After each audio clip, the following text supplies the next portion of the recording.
সুপ্রিয় দর্শক, আপনাদের সবাইকে আমন্ত্রণ জানাচ্ছে এনটিভি নিয়মিত স্বাস্থ্য বিষয়ক আয়োজন স্বাস্থ্য প্রতিদিন এই অনুষ্ঠানে। আপনাদের সাথে রয়েছে আমি পুষ্টিবিদ নুসরাত জাহান দীপা। দর্শক, আপনারা তো নিশ্চয়ই জানেন যে আমাদের স্বাস্থ্য প্রতিদিন অনুষ্ঠানে আমরা কিন্তু স্বাস্থ্য বিষয়ক বিভিন্ন ধরনের বিষয়গুলো নিয়ে আলোচনা করে থাকি এবং এটির সঙ্গে আসলে লাইফস্টাইল মডিফিকেশন কতটুকু গুরুত্বপূর্ণ সেই সমস্ত বিষয় আমাদের আলোচনার মধ্যে থাকে। সুপ্রিয় দর্শক, আমাদের আজকের আলোচ্য বিষয় হচ্ছে বন্যাকালীন এবং বন্যা পরবর্তী সময়ে শিশুদের স্বাস্থ্য। আর এই বিষয়টি নিয়ে কথা বলার জন্য আজ আমাদের সঙ্গে স্টুডিওতে উপস্থিত রয়েছেন একজন বিশেষজ্ঞ চিকিৎসক। আমরা আলোচনা শুরু করব, তবে তার আগে পরিচিত হয়ে নিই আমাদের সেই অতিথির সঙ্গে। ডক্টর মোজাম্মেল হক 1984 সালে জানুয়ারি মাসে কিশোরগঞ্জ জেলায় জন্মগ্রহণ করেন। তিনি 2007 সালে জহিরুল ইসলাম মেডিকেল কলেজ থেকে এমবিবিএস ডিগ্রি অর্জন করেন। এরপর তিনি চিকিৎসা বিজ্ঞানে উচ্চতর এমডি ডিগ্রি লাভ করেন। বর্তমানে তিনি বঙ্গবন্ধু শেখ মুজিব মেডিকেল বিশ্ববিদ্যালয়ে শিশু বিভাগের সহকারী অধ্যাপক হিসেবে কর্মরত। আপনাকে স্বাগত আমাদের আজকের অনুষ্ঠানে। ধন্যবাদ। আমরা তো সবাই জানি যে আমাদের বর্তমানে বাংলাদেশের বিভিন্ন অঞ্চলে বন্যা হচ্ছে এবং এই বন্যাকালীন সময়টাতে কিন্তু সব থেকে বেশি ভুক্তভোগী হয়ে থাকে অ্যাডাল্ট পার্সন, যারা বয়স্ক রয়েছে, এবং শিশুরা। স্পেশালি আপনার কাছে জানতে চাই যে বন্যাকালীন সময়টাতে আসলে শিশুদের কোন কোন ধরনের স্বাস্থ্য ঝুঁকি থাকে বা স্বাস্থ্য সমস্যা হয়ে থাকে। এই বন্যাকালীন সময়ে শিশুদের অনেকগুলো সিস্টেমের নানান ধরনের প্রবলেম হয়ে থাকে। আমরা যদি শুরু থেকে আসি, প্রথমে যেটা আমাদেরকে বলতে হবে সেটা হচ্ছে গিয়ে ডায়রিয়া। যেহেতু বন্যার সময় চারিদিকে পানি থাকে এবং পানির দূষণ থাকে এবং পর্যাপ্ত পরিমাণ বিশুদ্ধ পানির অভাব থাকে, এজন্য শিশুরা ডায়রিয়ায় অনেক বেশি আক্রান্ত হয়। ডায়রিয়া, কলেরা এবং রক্ত আমাশয় এসব ডায়রিয়াজনিত সমস্যাতে শিশুরা আক্রান্ত হয়। তারপর যদি আমি আসি, তাহলে এটাও খাবার এবং পানিবাহিত রোগের মাধ্যমে ছড়ায়, সেটা হচ্ছে টাইফয়েড ইনফেকশনের কারণে শিশুদের জ্বর, পেটের পীড়া এসব সমস্যা দেখা দিতে পারে। তারপর যদি সেটা হচ্ছে গিয়ে জন্ডিস, হেপাটাইটিস এ এবং হেপাটাইটিস ই, এটাও আমাদের পানিবাহিত রোগ।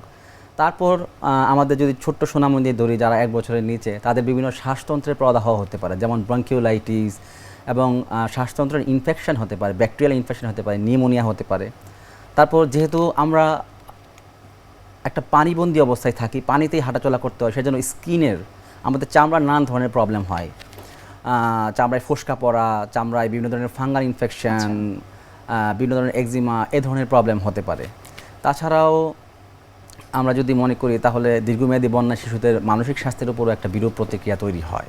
ডুবে যাওয়া এর মধ্যে অন্যতম একটি সমস্যা, এই বিষয়ে আপনার মতামত? হ্যাঁ, আমাদের দেশটা যেহেতু নদীমাতৃক দেশ, আমাদের দেশে এমনিতেই পানিতে ডুবে মৃত্যু আন্ডার 5 চিলড্রেন এটা অনেক বেশি। প্রতিদিন আমাদের 40 জন এরকম পানিতে ডুবে মৃত্যু হয়। সেক্ষেত্রে বেশিরভাগই কিন্তু শিশু। যেহেতু এখন বন্যাকালীন সময়ে এই আমাদের চারপাশে মানুষজন পানিবন্দী থাকে, তো আমাদেরকে খুব ভালো করে খেয়াল রাখতে হবে এই সময় যেন শিশু মৃত্যু, এই পানিতে ডুবে শিশু মৃত্যু যেন না হয়। এটা খুবই কমন একটা ঘটনা, এবং এক্ষেত্রে আমাদেরকে অবশ্যই কিছু সতর্কতা অবলম্বন করা উচিত, যেন এটা পানিতে ডুবে এই সময় শিশুদের মৃত্যু না হয়। এমনিতেই এটা বেশি আছে, তার উপর এই সময়টা এটা খুবই ঝুঁকিপূর্ণ একটা বিষয়, আরো বেশি ঝুঁকিপূর্ণ সময়। এই ক্ষেত্রে আপনার কাছে একটু জানবো যে আপনি বলছিলেন যে বিভিন্ন ধরনের স্বাস্থ্য ঝুঁকি যেগুলো রয়েছে, সেগুলোকে আসলে আমরা রোধ করার জন্য বা এড়ানোর জন্য কি কি করতে পারি? হ্যাঁ, স্বাস্থ্য ঝুঁকিগুলো আমরা যদি সচেতন হই, আমরা যদি কিছু প্রপার স্টেপস নেই, তাহলে এটা অবশ্যই রোধ করা সম্ভব। যেমন ডায়রিয়ার ক্ষেত্রে যদি আমি বলি, ডায়রিয়ার ক্ষেত্রে শিশুদেরকে অবশ্যই বিশুদ্ধ পানি সরবরাহ করতে হবে। এক্ষেত্রে আমরা যারা বিভিন্ন সোসাইটি বা বিভিন্ন জায়গা থেকে ত্রাণ নিয়ে যাচ্ছি, সেক্ষেত্রে পর্যাপ্ত পানি, ভলান্টিয়ার যারা যাচ্ছি, পর্যাপ্ত বিশুদ্ধ পানি সরবরাহ করাটা এখানে গুরুত্বপূর্ণ। কারণ এই রোগগুলো হচ্ছেই পানিবাহিতের মাধ্যমে। একটা হচ্ছে কি পর্যাপ্ত বিশুদ্ধ পানি পান করা, আরেকটা হচ্ছে যদি পর্যাপ্ত বিশুদ্ধ পানি আমার না থাকে, তাহলে ওই জায়গায় পানিটা বিশুদ্ধ করা বা ফোটানো, এগুলো খুবই গুরুত্বপূর্ণ। আমরা জানি পানি বিশুদ্ধকরণ ট্যাবলেট আছে, সেই ট্যাবলেটের মাধ্যমে আমরা পানি বিশুদ্ধ করে পান করতে পারি, পানি ফুটাতে পারি, অথবা যদি আমরা মিনারেল ওয়াটার, যেটা আমরা বললাম যে বাহির থেকে সরবরাহ করা, সেটা আমরা করতে পারি। আচ্ছা, যেহেতু বন্যাকালীন সময়টাতে শিশুদের ক্ষেত্রে আপনি বলছিলেন যে ডায়রিয়া অন্যতম একটি প্রধান সমস্যা, এই ক্ষেত্রে বন্যা দুর্গত এলাকায় দেখা যাচ্ছে যে অনেক ধরনের ত্রাণ যাচ্ছে, আপনি বলছেন যে বিভিন্ন ভলান্টিয়াররা কাজ করছে, তো সেখানে যদি কোনো শিশু ডায়রিয়াতে আক্রান্ত হয় এবং স্যালাইন গ্রহণের কথা বলা হয়, সেক্ষেত্রে একটা শিশু, অর্থাৎ যদি 2 থেকে 5 বছর বয়সের কথা বলি, তারা দিনে কয়টা স্যালাইন খেতে পারবে? আচ্ছা, এটা হচ্ছে কি আমরা প্রত্যেকটা শিশুর ওজন অনুযায়ী বলে থাকি, বয়সের সাথে ওজনের একটা সম্পর্ক থাকে, সেই অনুযায়ী আমরা অ্যাডভাইস করে থাকি। আমরা শিশুদেরকে ORS, ওরাল রিহাইড্রেশন সলিউশন, যেটা আমরা সবসময় প্রত্যেকবার পাতলা পায়খানার পর আমরা খেতে বলি। আচ্ছা। এটা হচ্ছে যদি আমরা 1 বছরের একটা শিশুকে ধরি তাহলে 20 চামচ অ্যারাউন্ড 100 ml আচ্ছা। 100 ml প্রতিবার পাতলা পায়খানার পর খেতে পারে। এবং এছাড়া যাদের বয়স একটু বেশি, তাছাড়া যাদের বয়স একটু বেশি তারা প্রতিবার পাতলা পায়খানার পর 250 ml খেতে পারবে, 1 গ্লাস খেতে পারবে। কিন্তু কথা হচ্ছে আমাদের খেয়াল রাখতে হবে বাচ্চাদের ক্ষেত্রে যেটা খুবই গুরুত্বপূর্ণ ডায়রিয়ার সময়, যে তার ইউরিন আউটপুট হচ্ছে কিনা, তার পর্যাপ্ত প্রস্রাব হচ্ছে কিনা, এটা আমাদের খেয়াল রাখতে হবে। যদি দীর্ঘ সময় তার ইউরিন আউটপুট না থাকে তাহলে সেক্ষেত্রে আমাদেরকে হাসপাতালে ভর্তি করার প্রয়োজনীয়তা বা শিরাপথে স্যালাইন দেওয়ার প্রয়োজনীয়তা চলে আসে। আচ্ছা। এটা আমাদেরকে খুব গুরুত্ব সহকারে খেয়াল করতে হবে, কারণ ডায়রিয়াতে পানি শূন্যতায় মৃত্যু এই সময়টা খুবই একটা গুরুত্বপূর্ণ বিষয়, এটা আমাদের মাথায় রাখতে হবে। আচ্ছা, যেহেতু বন্যাকালীন সময়টাতে অনেক ধরনের স্বাস্থ্যগত সমস্যা দেখা দেয়, সেই সাথে আপনি বলছিলেন যে মানসিকভাবে তারা কিন্তু বিপর্যস্ত হয়ে যায়। এক্ষেত্রে আপনার পরামর্শ কি যে বন্যা পরবর্তী সময়টাতে যখন কিছুটা স্বাভাবিক পরিস্থিতি তৈরি হবে তখন কোনো রিহ্যাবের তাদের দরকার আছে কিনা? দীর্ঘমেয়াদী বন্যায় কিন্তু যেহেতু আমাদের ঘর বাড়ি সব বিপর্যস্ত থাকে, আমরা একটা আনফেভারেবল কন্ডিশনের মধ্য দিয়ে যাই, সেক্ষেত্রে কিন্তু বয়স্ক এবং শিশুদের উপর একটা মানসিক চাপ তৈরি হয়। সে চাপ থেকে তারা একটু বিষণ্ণতা বা ডিপ্রেশনে ভুগতে পারে। তো সেক্ষেত্রে আমাদেরকে বন্যা পরবর্তী সময়ে তাদেরকে বন্যাকালীন সময়ে বিভিন্ন ধরনের পুষ্টিহীনতা হতে পারে। সেই পুষ্টিহীনতার জায়গাটা থেকে যদি আমি বলতে চাই যে পুষ্টিযুক্ত খাবার দেওয়া, এই জিনিসগুলো আমাদেরকে খেয়াল রাখতে হবে। ভিটামিন এ ক্যাপসুল দেওয়া, এগুলো আমাদের খেয়াল রাখতে হবে। কৃমিনাশক ওষুধ খাওয়ানো, এগুলো আমাদেরকে খেয়াল রাখতে হবে। সেক্ষেত্রে আমাদেরকে পর্যাপ্ত পরিমাণে পুষ্টিকর শিশু স্বাস্থ্য সরবরাহ করতে হবে। আচ্ছা, আপনি বলছিলেন যে শিশুদের জন্য কৃমিনাশক ওষুধ খাওয়াটা অনেক বেশি গুরুত্বপূর্ণ। এক্ষেত্রে আমরা যদি স্বাভাবিকভাবে একটা শহরাঞ্চলের কথা চিন্তা করি বা গ্রামাঞ্চলের কথা যদি চিন্তা করি, শিশুদের ক্ষেত্রে আসলে বছরে কতবার এই কৃমিনাশক ওষুধ খাওয়া উচিত? শিশুদের ক্ষেত্রে আমরা বছরে সাধারণত 3 বার 4 মাস পর পর কৃমিনাশক ওষুধ দিতে পারি। আচ্ছা। আর এই বন্যাকালীন পরবর্তী সময়ে বলতে হবে, যেহেতু এখন বন্যাকালীন সময়ে এই সংক্রমণগুলো বেশি হয়, এজন্য বন্যাকালীন পরবর্তী সময়ে আমাদের কৃমিনাশক এবং অন্যান্য পুষ্টিকর খাবার সরবরাহ করা উচিত। আচ্ছা, বন্যাকালীন যে জায়গাগুলো রয়েছে সেগুলো ছাড়াও কিন্তু দেখা যায় যে আসলে কৃমির ওষুধ খাওয়ার ক্ষেত্রে কিন্তু অনেকেরই কিছুটা অনীহা থাকে, অবহেলা থাকে। এই ক্ষেত্রে আপনার আসলে মেসেজ কি যারা অভিভাবক রয়েছেন? অভিভাবকদের প্রতি আমার মেসেজ থাকবে যে আপনারা অবশ্যই সবাই একসাথে কৃমিনাশক ওষুধ খেতে হবে। যখন আমাদের বাচ্চাদের প্রেসক্রাইব করব তারাও খাবে, সেই সাথে বড়রাও খাবে, এক্সেপ্ট গর্ভবতী মহিলা ছাড়া আমরা সবাই একসাথে খাবো। তাহলে এই কৃমি সংক্রান্ত রোগটা বিস্তার কম লাভ করবে। আচ্ছা, এই কৃমিনাশক ওষুধ খাওয়ার ক্ষেত্রে কি কোনো নির্দেশনা রয়েছে? অবশ্যই এটা আসলে বাচ্চাদের ক্ষেত্রে আমরা 2 বছরের নিচে আমরা এক ধরনের ওষুধ দিই, 2 বছরের পরে আমরা আরেক ধরনের ওষুধ দিই। 2 বছরের নিচে যেমন আমরা প্যারেন্টাল পামোয়েট দিই, 2 বছরের উপরে আমরা অ্যালবেন্ডাজল, মেবেন্ডাজল এই ধরনের ওষুধ দিই। এবং কৃমির কোন ধরনের কৃমি দ্বারা সংক্রামিত হয়েছে তার উপর নির্ভর করে আমরা ওষুধটা সিলেক্ট করি। সেক্ষেত্রে আপনার নিকটস্থ ডাক্তার আপনাকে প্রেসক্রাইব করতে পারবেন। আচ্ছা, আমাদের সোসাইটিতে কিন্তু একটা কথা শোনা যায় যে আসলে কৃমির ওষুধ খুব গরমকালে খাওয়া যায় না, বা খুব যখন গরম ওয়েদার থাকে তখন খাওয়া যায় না, যখন খুব ঠান্ডা পরিবেশ থাকে তখন কৃমির ওষুধ খেতে হয়। এটি কি আসলে কোনো মিসকনসেপশন, নাকি কোনো সায়েন্টিফিক ব্যাখ্যা রয়েছে? আমার মনে হয় এটা একটা মিসকনসেপশন। এটার সাথে আসলে ঠান্ডা গরম পরিবেশের কোনো সম্পর্ক নাই। আমরা যে ওষুধগুলো ব্যবহার করি এগুলো শিশুদের জন্য নিরাপদ। এখন হতে পারে যে কোনো সময় হয়তো কৃমির ওষুধ খাওয়ার পর শিশুটা বমি হলো, এটা হয়তো একটা coincident, but it not that যে এই ওষুধের জন্যই হয়েছে। অন্য কোনো ওষুধ খেলেও কিন্তু শিশুরা বমি করতে পারে। আচ্ছা, অর্থাৎ কারো কারো ক্ষেত্রে কৃমির ওষুধ খাওয়ার পর অসুবিধা হতে পারে। এটা কাদের ক্ষেত্রে আসলে সমস্যা হওয়ার সম্ভাবনা একটু বেশি বা ঝুঁকি থাকে? এটা আসলে একটা ব্যাপার কি, আসলে যে কোনো ওষুধেরই যে কারো কিছু পার্শ্ব প্রতিক্রিয়া হতে পারে, এটা কার হবে বলা মুশকিল। তবে সাধারণত আমরা যে ওষুধগুলো ব্যবহার করি এটা খুবই নিরাপদ ওষুধ এবং এটা খুব বেশি সমস্যা হয় না। কিন্তু যদি কারো এটা খাওয়ার পর কোনো সমস্যা হয়, সেটা ওই পার্সনের জন্য বা ওই শিশুটির জন্য হয়তো পার্শ্ব প্রতিক্রিয়া, তার শরীর হয়তো সেটা টলারেট করতে পারে না। আপনার কাছে এখন জানতে চাই, এই যে আমরা বন্যা নিয়ে কথা বলছি, বন্যায় শিশুদের বিভিন্ন ধরনের চর্মরোগের কথা আপনি বলছিলেন যে ডায়রিয়ার পাশাপাশি হয়ে থাকে। এক্ষেত্রে কোন কোন ধরনের চর্মরোগের ক্ষেত্রে আসলে কোন ধরনের ঔষধ আসলে গ্রহণ করলে শিশুরা ভালো থাকবে? এই বন্যাকালীন সময় শিশুদের যে ধরনের চর্মরোগ হতে পারে তার মধ্যে উল্লেখযোগ্য হচ্ছে ফাঙ্গাল ইনফেকশন। ফাঙ্গাল ইনফেকশন সেক্ষেত্রে আমরা যদি বলি যে আমাদের ভলান্টিয়াররা যে ধরনের প্রাথমিক চিকিৎসা সরঞ্জাম বা ওষুধপত্র সরবরাহ করে, সেক্ষেত্রে ট্রপিক্যাল অ্যান্টিফাঙ্গাল যেটা ইউজ করলে আমাদের এই যে স্কিন ইনফেকশনগুলো, ফাঙ্গাল ইনফেকশনগুলো প্রিভেন্ট করা সম্ভব। তারপরে আমাদের বিভিন্ন আরেকটা কমন রোগ হতে পারে স্ক্যাবিসের জন্য আরেকটা ওষুধ আমাদের চামড়া ব্যবহারের জন্য পারমেথ্রিন ক্রিম আছে, সেটা আমরা সরবরাহ করতে পারি। আরও বিভিন্ন ধরনের খোসপাচড়া, ফোড়া এগুলা হতে পারে। তো এক্ষেত্রে আমাদের এগুলো প্রিভেন্ট করার জন্য যেটা করতে হবে, যেহেতু আমরা পানিবন্দী থাকি, যখন আমরা পানিতে বের হব, আমরা যখন খালি পায়ে না বের হয়ে আমরা যদি পলিথিন মুড়ায় যেতে পারি অথবা কোনো প্লাস্টিকের শু কাভার করে যেতে পারি, তাহলে সেক্ষেত্রে আমাদের এই স্কিন ডিজিজগুলো অনেকাংশে কমে আসবে। সাধারণত দেখা যাচ্ছে আমরা লোয়ার লিম্ব বা পায়ের অংশটাই বেশি পানিতে ভিজে থাকে এবং সংক্রামিত হওয়ার সম্ভাবনা বেশি থাকে। কমন কিছু ওষুধ, অ্যান্টিফাঙ্গাল ক্রিম বা যেটা বললাম স্ক্যাবিসের জন্য পারমিথ্রিন ক্রিম, কমন কিছু ট্রপিক্যাল যেটা আমরা চামড়ায় ব্যবহার করি সরাসরি দিলে এই বন্যাকালীন সময়ে খুব অল্প কিছু স্টেপের মাধ্যমে আমরা অনেক প্রিভেন্ট করতে পারি এই রোগগুলো। আচ্ছা, এখন যেহেতু আসলে বর্ষাকাল, এই সময়টাতে দেখা যায় শিশুদের বিভিন্ন ধরনের শ্বাসতন্ত্রের রোগ হয়ে থাকে, এক্ষেত্রে আসলে কি করণীয়? শ্বাসতন্ত্রের প্রধানত কমন এখন, তারপর যারা বন্যাকালীন সময়ে বৃষ্টিতে ভিজে ঠান্ডা লেগে সর্দি লেগে শিশুদের যে রোগগুলো হয় সাধারণত হচ্ছে গিয়ে ব্রঙ্কিওলাইটিস, ভাইরাল ব্রঙ্কিওলাইটিস খুব কমন 2 বছরের বাচ্চাদের নিচে, এবং শিশুদের নিউমোনিয়া হওয়ার সম্ভাবনা থাকে। এবং যাদের শ্বাসকষ্ট আছে, যাদের শ্বাসতন্ত্র সংবেদনশীল, এই সময় দেখা গেছে তারা পানিতে বেশিক্ষণ থাকার জন্য অথবা বৃষ্টিতে ভেজার জন্য তাদের শ্বাসতন্ত্রের অতি অল্প কাবু হয়ে যাওয়া, ব্রঙ্কিয়াল অ্যাজমা যেটাকে আমরা বলি হাঁপানি বা শ্বাসকষ্ট, এটা বেড়ে যেতে পারে। এই 3টা জিনিস আমাদেরকে অবশ্যই নজরে রাখতে হবে, ব্রঙ্কিওলাইটিস, নিউমোনিয়া এবং ব্রঙ্কিয়াল অ্যাজমা। আমরা এই শিশুদের স্বাস্থ্য সমস্যা নিয়ে আরও বিস্তারিত জানবো, তবে তার আগে আমরা একটু দেখে নিচ্ছি আমাদের স্বাস্থ্য প্রতিদিনের নিয়মিত আয়োজন কি খাবেন কেন খাবেন এই সেগমেন্টে। সুপ্রিয় দর্শক, আপনারা দেখছেন স্বাস্থ্য প্রতিদিনের অনুষ্ঠানটি। এই পর্যায়ে আমরা দেখে নিচ্ছি বিভিন্ন খাদ্যের পুষ্টি গুণাগুণ নিয়ে আমাদের পুষ্টিবিদের পরামর্শ।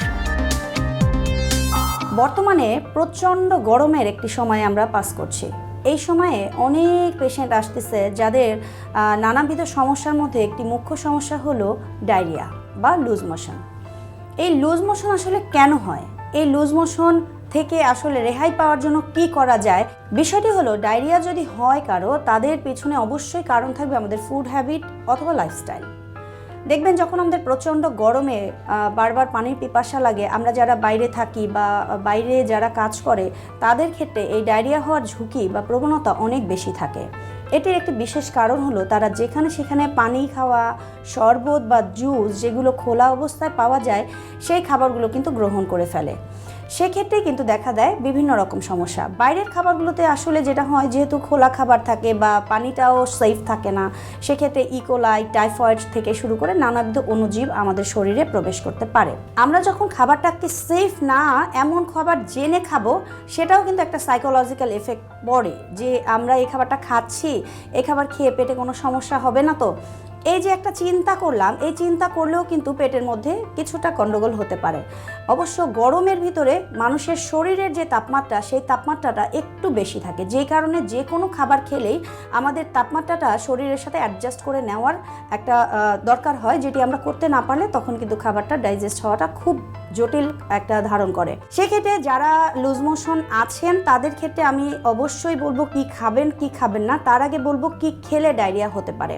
যারা অবশ্যই লুজ মোশন হয় বা পেটে কোনো সমস্যা হয়, এই সমস্যায় আপনারা আছেন, তাদের ক্ষেত্রে আপনারা কিছু খাবার বাদ দিবেন। সেটি হলো বাইরের যে ভাজা পোড়া খাবারগুলো এই গরমে না খাওয়াই খুব ভালো।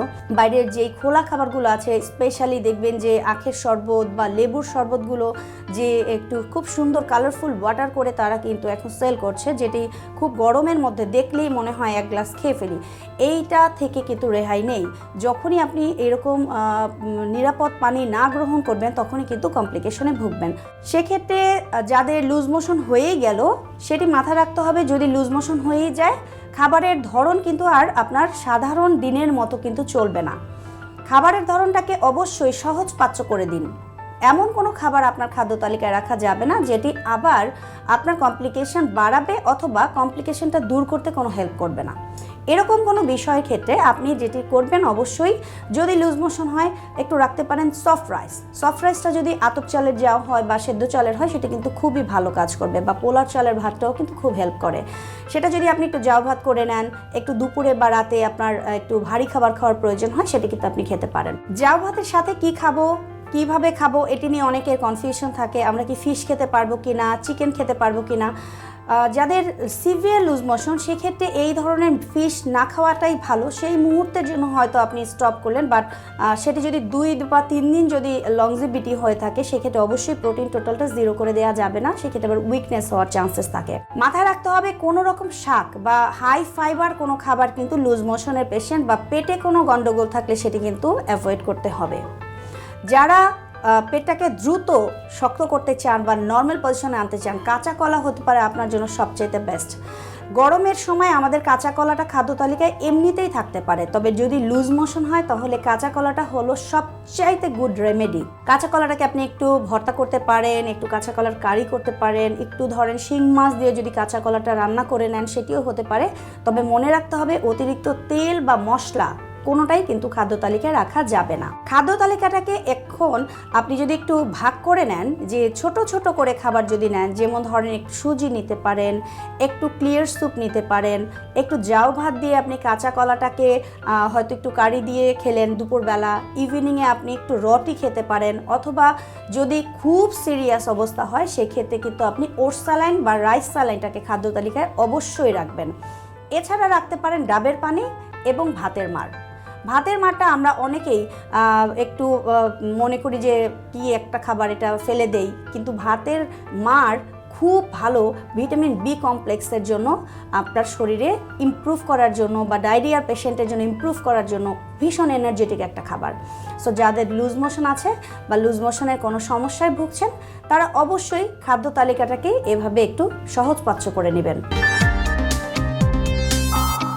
আমরা সবাই জানি যে বর্ষার সময়টাতে ডেঙ্গুর প্রকোপটা কিন্তু অনেক বেড়ে যায়, সুতরাং ডেঙ্গুর প্রকোপটাকে কমানোর জন্য আমরা কি কি ইনিশিয়েটিভ নিলে আসলে সবাই ভালো থাকতে পারবে? আমরা জানি যে ডেঙ্গুর যে লার্ভা অনেক দিন শুষ্ক জায়গায় বেঁচে থাকতে পারে, এবং এটা যখনই পানির সংস্পর্শে আসে তখনই মশার সংক্রমণ বেড়ে যায়। যেহেতু এই বন্যায় পানি চারদিকে ছড়িয়ে পড়েছে, সেজন্য এই ডেঙ্গু মশার সংক্রমণ কিন্তু এখন অনেক বেশি হবে। এমনিতেই বর্ষা সিজনে আমরা প্রতি বছরই ডেঙ্গুতে আক্রান্ত হই আমাদের কমিউনিটি, এবং এই সময়টা আরও বেশি হওয়ার সম্ভাবনা। তো এসব ক্ষেত্রে আমি বলবো যে আসলে আমাদের সচেতন হতে হবে। আমাদের মশার যে এখন যেহেতু সংক্রমণ বেশি, আমরা যেন অবশ্যই মশারি ইউজ করি, যেহেতু বন্যা দুর্গত এলাকায় আসলে অ্যাকচুয়ালি মশারি ছাড়া আমাদের এই সংক্রমণ থেকে প্রিভেন্ট করা কোনো এটা সবচেয়ে একটা ভালো একটা উপায়। এলাকা এবং আমরা যারা স্বাভাবিক পরিবেশও যারা রয়েছে আমাদের ব্যক্তিগতভাবে সচেতন থাকাটা অনেক বেশি গুরুত্বপূর্ণ। অবশ্যই আমরা যারা ঢাকায় আছি তাদেরকে অবশ্যই মসকিটো রিপিলেন্ট অথবা আমাদের অন্যান্য যে লিকুইড মসকিটো অয়েল আছে এগুলো আমাদের রুমে ব্যবহার করা উচিত। আমরা অনুষ্ঠান একেবারে শেষ পর্যায়ে চলে এসেছি। আপনাকে অসংখ্য ধন্যবাদ এবং শুভকামনা রইল এনটিভির পক্ষ থেকে। ধন্যবাদ আপনাকে। সুপ্রিয় দর্শক, এতক্ষণ আপনারা দেখছিলেন এনটিভি নিয়মিত স্বাস্থ্য বিষয়ক আয়োজন স্বাস্থ্য প্রতিদিনের অনুষ্ঠানটি। এ পর্যায়ে আমরা দেখে নিচ্ছি আমাদের আগামী পর্বে কি থাকছে। একটি হচ্ছে সারা পৃথিবীর বিশেষজ্ঞ যেটা মনে করে যে কষ্ট হোক বা না হোক বছরে অন্তত 2 বার ডেন্টাল চিকিৎসকের পরামর্শ নেওয়া উচিত। বাট আমাদের অর্থনৈতিক বিষয় হোক বা সহজে ডেন্টাল ক্লিনিকে যে রোগীর সিরিয়ালের বিষয় আছে, এই বিষয়গুলিকে মাথায় রেখে আমরা বলতে পারি যখন একটি সাধারণ মানুষ অনুভব করবে যে তার দাঁতে একটু শিরশির করছে, ঠান্ডা পানি খেলে বা মিষ্টি খেলে শিরশির করছে, এই অবস্থায় যাওয়া উচিত। বিশ্বের যে কোনো প্রান্ত থেকে যে কোনো সময় এনটিভির জনপ্রিয় অনুষ্ঠান স্বাস্থ্য প্রতিদিন দেখতে আপনারা ভিজিট করতে পারেন আমাদের পূর্ণাঙ্গ পোর্টাল www.ntvbd.com এ। এছাড়াও এনটিভির বিভিন্ন ধরনের জনপ্রিয় অনুষ্ঠান এবং নিউজ আপডেট পেতে আপনারা ভিজিট করতে পারেন আমাদের ইউটিউব চ্যানেল এবং ভেরিফাইড ফেসবুক পেজে। সুপ্রিয় দর্শক, আজ এখানে শেষ করতে হচ্ছে। দেখা হবে আবারও আপনাদের সঙ্গে। সে পর্যন্ত আপনারা ভালো থাকুন, সুস্থ থাকুন এবং সব সময় এনটিভির সঙ্গেই থাকুন।